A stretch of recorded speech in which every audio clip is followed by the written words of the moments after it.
Nói bỏ dây đó, bỏ dây chỉnh dây đó. Bỏ dây đấy cô. Bỏ dây đó, bỏ dây chỉnh lên đó. Không mà chồm nữa. Bỏ dây đi, bỏ dây chỉnh lên đó. Dây này nó để nó chân cháy mất. Cháy mất trời. Dạ trên thì chắc còn có tông mà nhặt một tông mà nữa vừa hóa đi.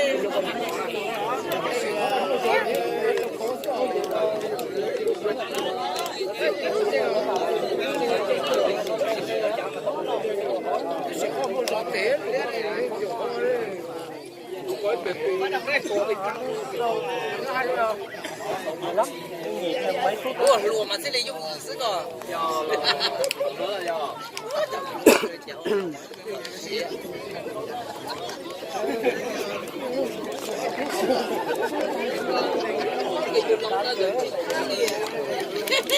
Không thử đấy, không làm gì đâu. Rồi cho Hết rồi, không vào à.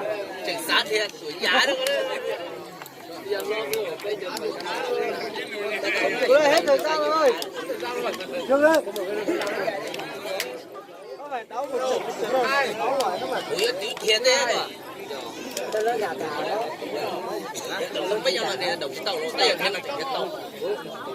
Bỏ. Thêm bán gì có cho nó thêm gì cũng thêm chào đấy. Còn sức này nó gầy luôn.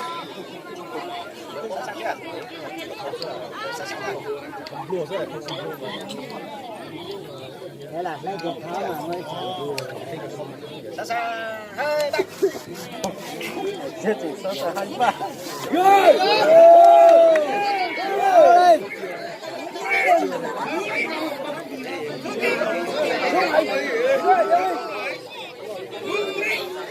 Múa ơi! Múa ơi! Làm ơi! Một phát nữa đây!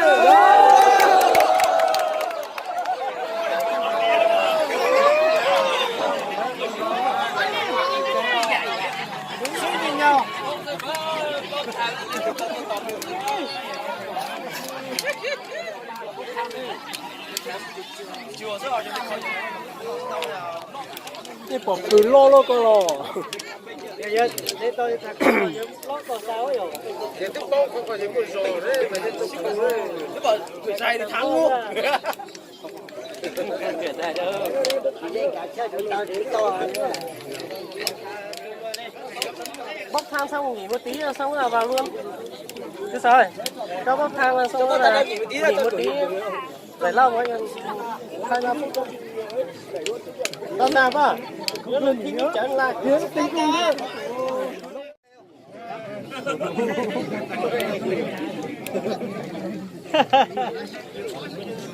Thử hết như chip rồi rồi. Không có sức để không.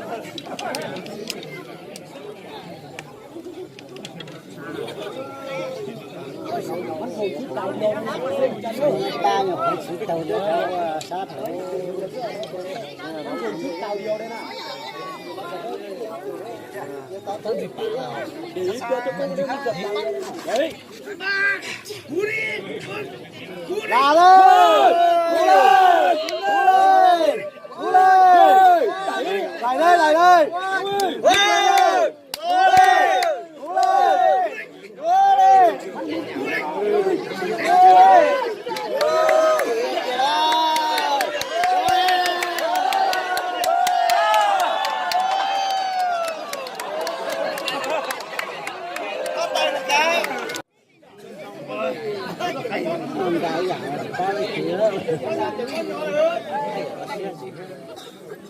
Ôi giờ to hành đô.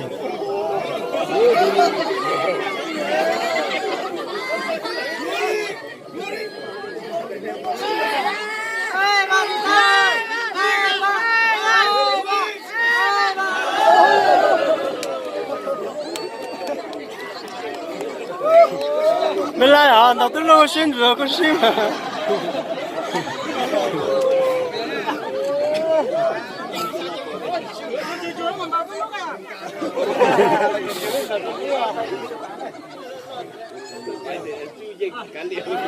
走啊！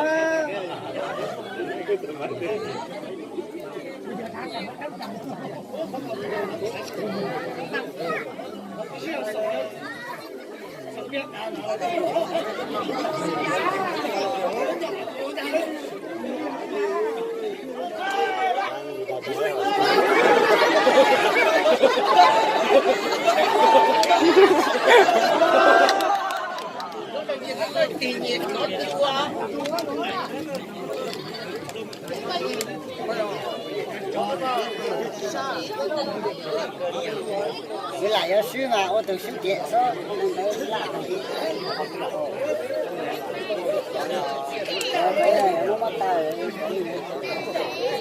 ，từ lo nó có dính bắt lo rồi nó chỉ danh này. Nó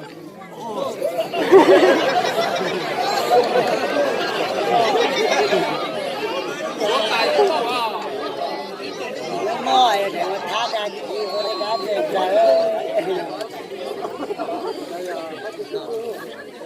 anh nào mà giờ chia lo giờ nhìn nó chỉ tàu lo hết sợi có quả bắt đầu sợi chủ lo cái gì à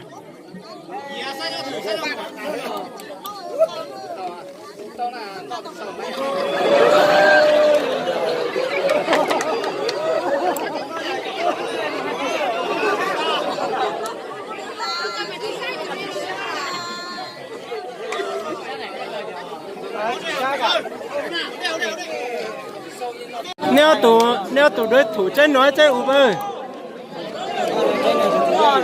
trên này tới gì chơi Uber tới sự là ý lý gì giờ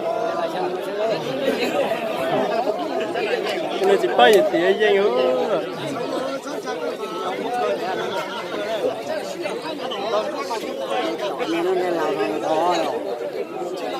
cái dạo này nó cả mỏi hả nhưng mình gọi bây xuống hết chưa